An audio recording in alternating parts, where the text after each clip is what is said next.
90 سال سے زیادہ عمر ہوگی حضرت اسماء کی، اور ان کے صاحبزادے عبداللہ بن زبیر رضی اللہ تعالیٰ عنہ، 90 سال سے زیادہ عمر ہوگی، اور ان کے صاحبزادے لڑائی کر رہے ہیں حجاج بن یوسف کے ساتھ، آنکھوں سے انہیں نظر نہیں آتا حضرت اسماء کو، بوڑھی ہو گئی، صاحبزادہ جہاد کر رہا ہے۔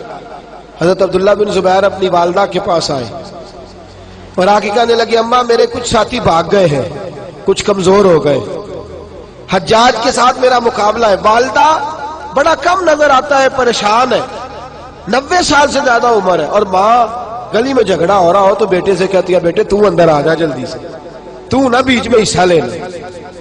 والدہ سے آ کے پوچھتے ہیں اماں میں کیا کروں، حجاج کے خلاف لڑ رہا ہوں، بہت سارے ساتھی کچھ چلے گئے ہیں ڈر کے، کچھ جو ہے وہ کمزور پڑ گئے، کچھ نے وہ بزدل نہیں ہے، وہ کمزور نہیں، لیکن انہوں نے حکمت سمجھی ہے تھوڑی دیر کے لیے چلا جانا۔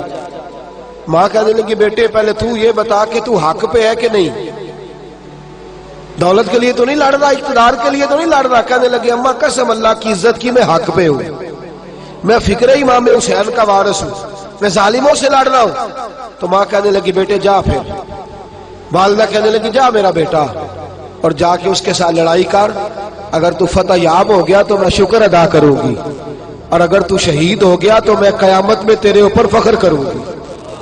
تو کہنے لگے اماں وہ بڑے ظالم ہے، پوری ماں کا حوصلہ دیکھ، وہ بڑے ظالم ہے، وہ تو مسلح کر دیتے ہیں، ناک کان گلا کاٹ دیتے ہیں، اتنا سخت میرا دشمن ہے۔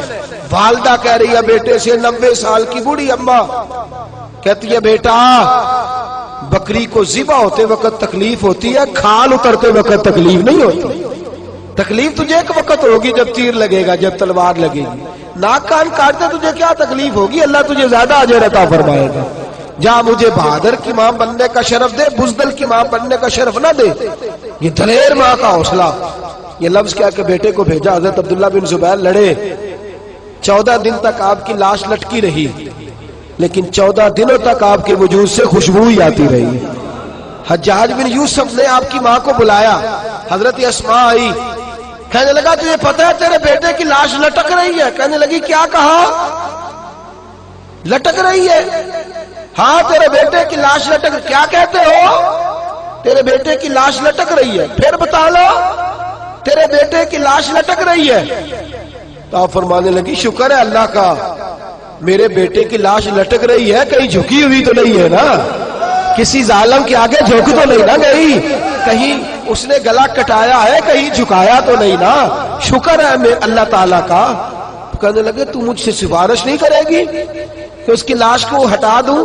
آپ فرمانے لگے جس رب نے اسے شہید ہونے کا حوصلہ دیا ہے وہ اسے قبر کی اعلیٰ جگہ بھی عطا فرمائے گا۔ حضرت عبداللہ بن زبیر جنت المعلیٰ میں آرام فرما رہے ہیں، اور سرخیل ہے وہاں کے مسلمانوں کے عزیزوں، تکلیفوں کو آگے بڑھ کے وصول کرنا۔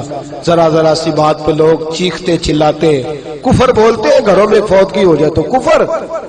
حضرت جعفر طیار شہید ہوئے، حضرت علی کے سگے بھائی تو ان کے گھر کی عورتیں رونے لگی، حضور نے فرمایا جاؤ انہیں چپ کراؤ۔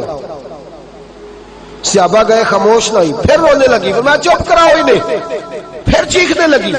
تیسری بار حضور نے فرمایا نہیں چپ کرتی تو ان کے منہ میں خاک ڈال دو، انہیں پتہ نہیں جو بین کرے، سر پھاڑے اور اپنے چہرے پر اپنے ہاتھ مارے وہ تو میری امت میں شامل ہی نہیں ہے، تو میری امت میں شامل ہی نہیں۔